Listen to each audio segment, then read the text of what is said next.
Eyewitness News, the Northwest's most complete, comprehensive, and up-to-the-minute coverage with meteorologist Dennis Feltgen, sportscaster Bob Bruce, and anchorman Ron Majors. Good evening. The crisis in Iran continues. 60 Americans are still hostage at the U.S. Embassy in Tehran. Their captors are still demanding that the ex-Shah be returned in exchange for the prisoners. The ex-Shah is in a New York hospital. There's no indication the United States will surrender him. The UN Security Council condemned that takeover today as diplomats tried to free the hostages. There is some hope tonight. We'll have more on that later. In other developments, President Carter met with the families of some of the hostages. That was in Washington, D.C. All over the country, Americans and some of our Iranian guests took to the streets of many cities. That included Minneapolis. Egyptian President Sadat told reporters that Iran is being led by a lunatic. But first, there was an apparent attempt to kidnap Minnesota Governor Al Quie this afternoon. That came during a reception for foreign students being held at the governor's mansion. 4 Iranian students and 1 student from the Sudan have been arrested. Reporter Cathy Dalglish has just returned from the St. Paul Police Department. Cathy? Ron, the 5 men in the St. Paul jail right now are all students at Mankato State University. They were arrested just before 5 o'clock this afternoon, and they are suspected of conspiracy to kidnap, conspiracy to commit assault, and possession of a handgun. Police confiscated the pistol and 2 shotguns. They would not say if those weapons were loaded. The arrests were made during a reception this afternoon. St. Paul Police and the Crime Bureau had been given a tip that there may be a kidnapping attempt. The governor's wife, Gretchen, was at the reception when 3 students were arrested outside the mansion, 2 inside. Lieutenant Al Singer was in charge of the investigation this afternoon. Well, everything was very calm and orderly, and I'm sure most everybody never even knew anything was going on. Had the governor been alerted? The governor had been alerted prior to the event, and he was not even in the mansion at the time. I believe he did plan to attend originally at his mansion for the reception for the foreign exchange students. Governor Quie said nothing about changing his plans when he spoke to reporters earlier this afternoon. The 5 men who were arrested for the alleged kidnapping plot are Hormoz Asadi, Fareedinun Guduzi, Mohammed Nouri, and Hadi Hadari, all from Iran, and Sudanese student Antoon Stambulish. Police would not say if there are any more suspects in the suspected kidnap plot, but they say they have the situation under control, and they hope the incident will not spark anti-Iranian demonstrations. Take the issue to the streets. We're in charge. We're in control of what's going on. That's the process that we have in America, and I don't think we should change that process. It's a good. Police say the FBI is involved in the investigation now, so is the Immigration Department and even the State Department. And Ron, normally people charged or arrested with this kind of charge would be formally charged within 36 hours. Things could change over the weekend because it is sort of an international incident, and St. Paul Police say they really don't know whether to expect a call from the Iranian embassy or not. All right. Thank you, Cathy. There was more activity related to the embassy takeover today in the Twin Cities. A group of about 50 pro-Iranian demonstrators at the University of Minnesota attracted an even larger crowd of hecklers this morning. As the demonstrators tried to speak out against the United States, they were pelted with snowballs and eggs and peppered with verbal assaults. The Muslim Student Association organized the demonstration, and its leader blamed the United States for the recent trouble in Iran. He said, "We have caused the trouble when we allowed the exiled Shah of Iran to enter this country." Shouts of "Go home" greeted his words, and soon the shouts led to some pushing and shoving. Police watched but did not intervene. No serious violence erupted and no arrests were made. There were demonstrations in many other cities today with several dozen persons arrested, most of them Iranian students. Minnesota Congressman Arlen Stanglin, for one, would like to see those Iranians out of the country. He says he'll sponsor a bill that would revoke the visas held by Iranian protesters here in the United States. And in Tehran, the demonstrators outside the fallen U.S. embassy, or the demonstrations, that is, went on for a 6th straight day. But today's protests were the largest so far, and the fact that so many Iranians are focusing their anger at the embassy means the danger to the American hostages is rising by the hour. ABC correspondent Bob Dick is still in Tehran with an ABC News camera crew, and Dick filed this report on the events of today. The words were vicious words, but there was no real violence, only symbolic attacks. Again, the flag, and in the distance, a smoldering effigy of President Carter. Some say the crowd outside the embassy was 50,000 strong. A cameraman from Iran's state-controlled television network was allowed inside the compound this week to film these scenes. By this time, the American mission had been thoroughly searched by youths who had taken it over for evidence to support their claim the embassy was an imperialist spy center. This equipment is supposed to be sophisticated espionage apparatus. From here, it looks like an expensive shortwave radio. This room was described as the place where secret plots against the Ayatollah Khomeini were hatched by the Americans. A soundproof, bug-proof, transparent room within a room with a strong magnetic field to frustrate eavesdroppers. This room, wide open, though a combination was required to enter it, is apparently where sensitive secret documents were kept. Some were destroyed by a shredder, some were not. This film, seen throughout the country, gives us no idea of where the hostages are being kept in the compound or how they are bearing up to their ordeal. The Iranian students holding the embassy have not allowed that ABC crew to tape the captives, but the protesters did allow a photographer in to take some pictures of the hostages to prove they're all right. Apparently, there's not much for them to do. Most of them spend their time reading. A State Department spokesman says they're being fed bread, cheese, and tea. And while the prisoners pass the slow hours of captivity, diplomats in many nations are making some delicate efforts to secure their release. Among them, U.S. Envoy Ramsey Clark, who's carrying a personal plea from President Carter that he hopes to give to the Ayatollah Khomeini, but Clark is still in Istanbul because the Iranians refuse to let him come to Iran. He is trying to get a visa. But 3 members of the Palestine Liberation Organization are in Tehran, and they are in touch with Iranian leaders and students holding the embassy. The PLO offered to negotiate, and they seem to be making some progress. One PLO source says as many as a dozen persons could be released tomorrow. Egyptian President Sadat renewed his offer to let the ex-Shah of Iran come to Egypt as a way of ending the embassy siege, but he told reporters that he has no relations with the Ayatollah Khomeini and that he has no way to mediate the deadlock. I have no relations, and I shall not be happy at all to have this relation again with such a lunatic like this. There is talk that the Iranians might be willing to compromise on their demand for the ex-Shah's return. They might settle for the return of the $5 to $6 billion that is rumored to have left Tehran with the Shah last winter. Perhaps the brightest news from Tehran, Khomeini has appointed a foreign minister, and that official has apparently been talking with Bruce Langan. He's the U.S. Chargé d'Affaires in Tehran. No details are available. Langan, you may recall, has family in Minnesota. And today, President Carter met with other families who have relatives locked inside the embassy in Tehran. That meeting took place at the State Department in Washington. He was with them for about 45 minutes, gave them his reassurance that the U.S. was doing all it could to help those hostages. And then after that meeting with the president, one of the family members made a plea to the American people.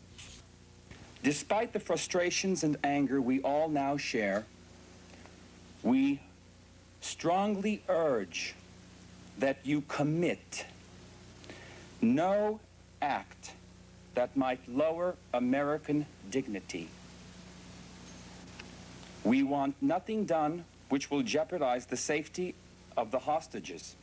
The family members also asked the American people to drive with their headlights on all day and to fly the American flag to show support for the hostages.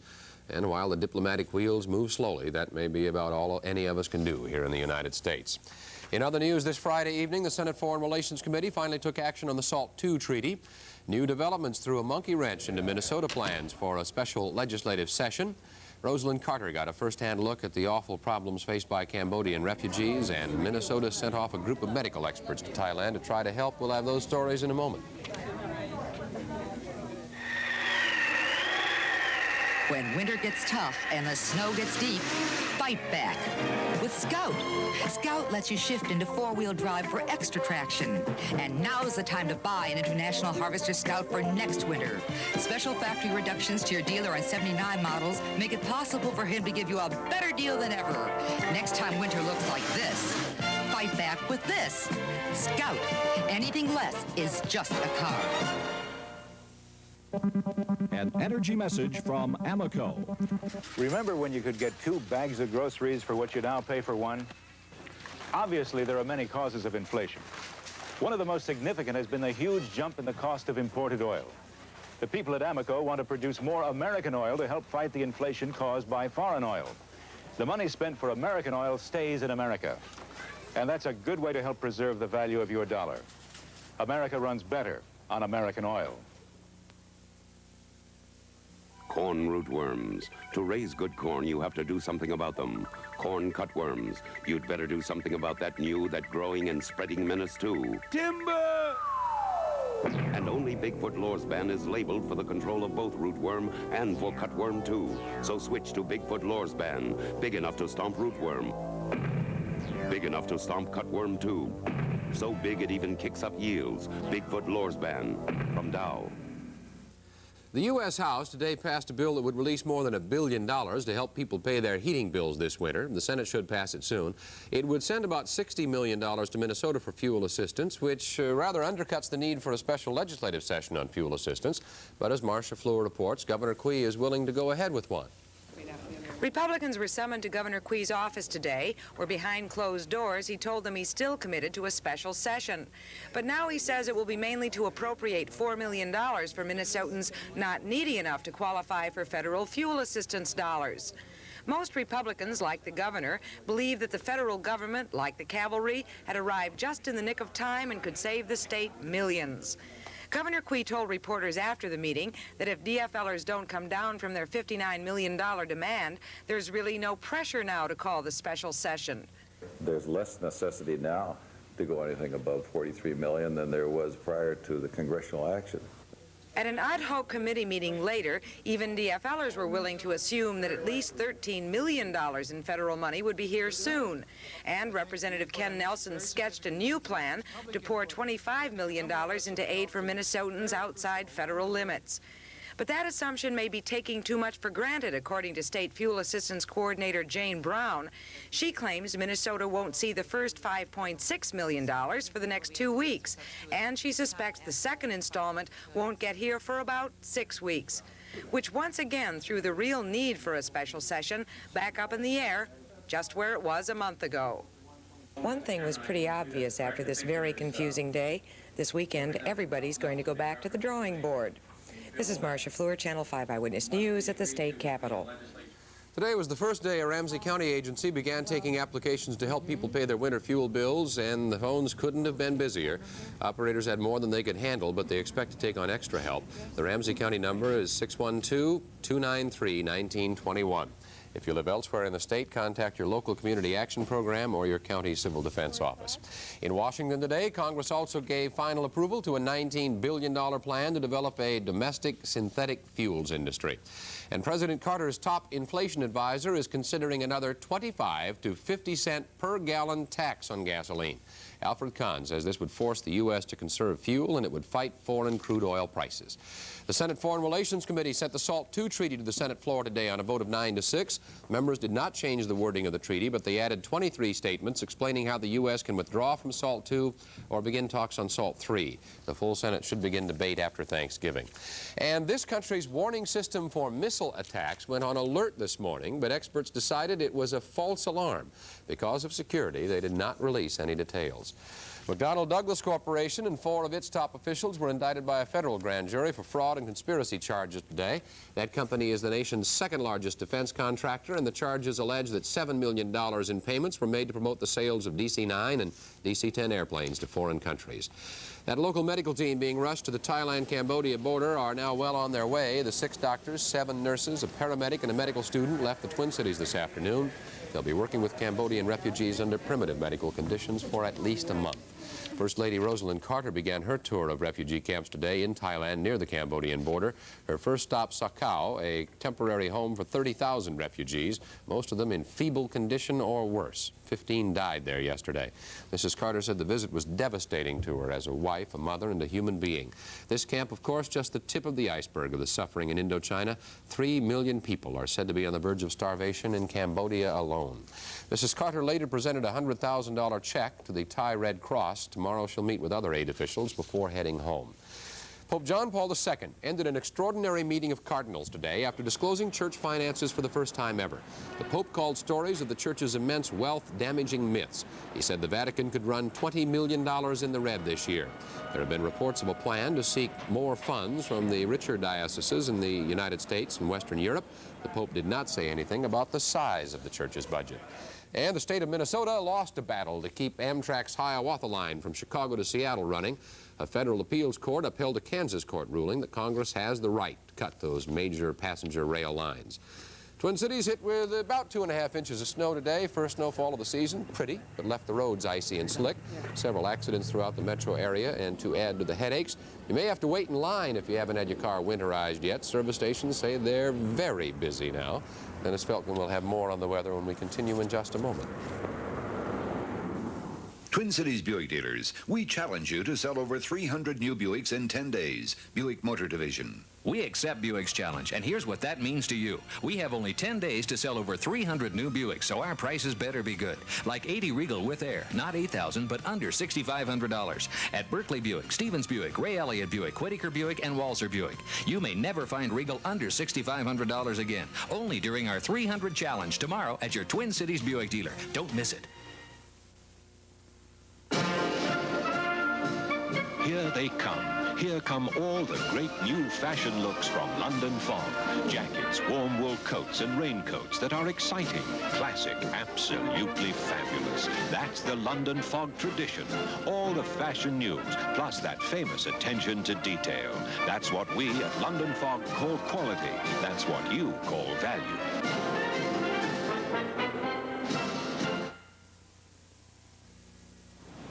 Well, partner, our future's riding on this proposal. Express Mail knows it doesn't matter how great your proposal is if it's late.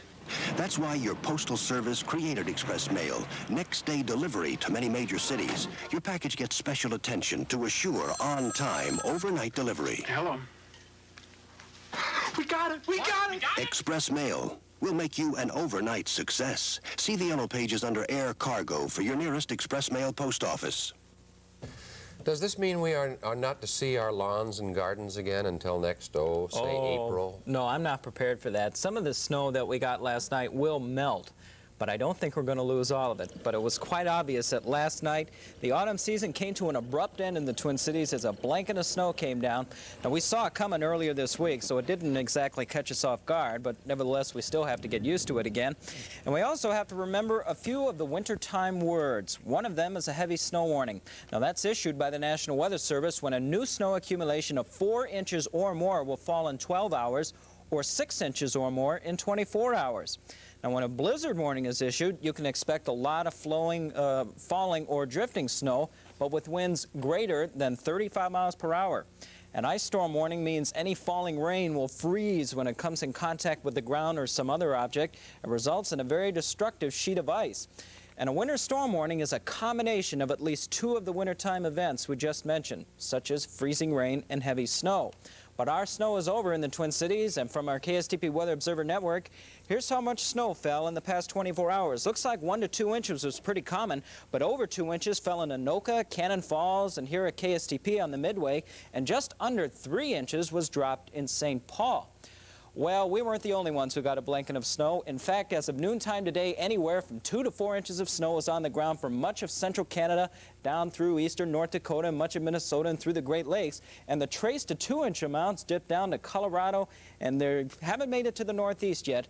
But it won't be long. We have no snow falling right now to add to the blanket. On the KSTP color weather radar, this is within 143 miles of the Twin Cities, and there's no precipitation taking place, at least significant. We have overcast skies, though, and it's 22 degrees. The dew point's 10, humidity 60%. Winds are north at 7, our wind chill is 6 above, and the pressure is rising. High today in the Twin Cities was only 25. The low was 18, and that occurred at 7 o'clock tonight. And precipitation at the airport was just under 2 inches of rain, and of course, that was all snow. Now, replacing our snow is cold air. It's a big area of Arctic high pressure right off the ice cap that's moving into the 5-state region, sending that cold air right from the north, and that promises to keep our temperatures at least through tomorrow night as much as 20 degrees below normal. The leading edge of the cool air is moving into the southeastern states right now, but now without some problems. 2 to 3 inch rains fell in central Mississippi late this afternoon, and a tornado touched down outside of Birmingham, but only reports of a few minor damages, but no injuries. And there's a well-developed winter storm moving along that cold air, too. 3 inches of snow is falling in Michigan, but it's not affecting our weather.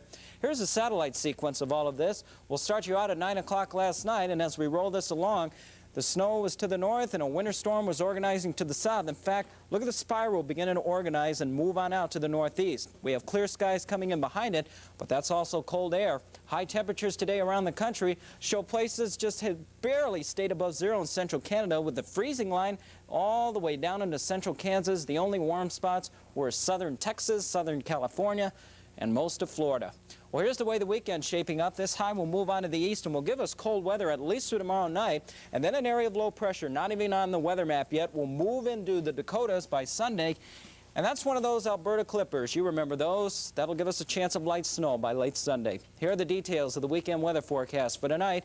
Variable cloudiness with a chance of a few snow flurries, but very cold. Lows of 5 above in the outlying areas to 16 downtown. For tomorrow, variable cloudiness continued very cold. Still a few flurries. Highs of only 22 to 27.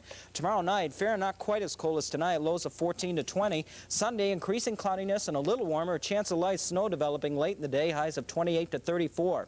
Probability of measurable precipitation less than 20% tonight, 30% Sunday, and the outlook has that chance of snow continuing for Monday, partly cloudy and cool for Wednesday with a slight warming trend. You're not being very hopeful, are you? No. Schools in Cincinnati closed for 3 weeks today as a way to save money. That school district faces a $6 million deficit. Missed days will be made up at the end of the school year. Students at Washburn High in Minneapolis are boycotting school lunches. They say the prices are high. They claim the food is of poor quality. Student leaders plan to meet next week with people from the Nutrition Center, which provides lunches for most Minneapolis schools. Officials there say the food isn't all that bad, and the prices, well, that's inflation. In sports, another wide-open game for the North Stars and a very busy night in high school football. We'll have some highlights and other things from Bob Bruce when we continue in just a moment. First banking is the nest egg that got you on your way. First banking is excitement and living day by day. It's planning for tomorrow and the peace of mind that gives. First banking is the help you need to get things done. It's you, your First Bank, all of First Banks, all working together. Working together, getting things done. That's what First banking is. Tousley Ford and Subaru here in White Bear Lake brings you the better-than-ever, fuel-efficient 1980 Fords.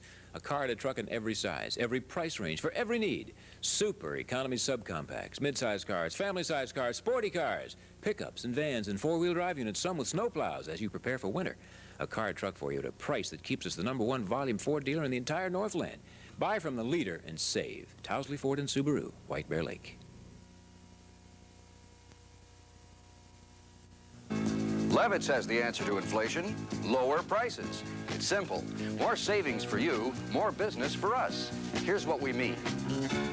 Saturday and Sunday only, every sofa and love seat in Levitt's huge warehouse and showroom has been reduced at least 15% and up to 40% off. Imagine every sofa, every love seat, all styles, all colors, all reduced at least 15%, as much as 40%. How's that for fighting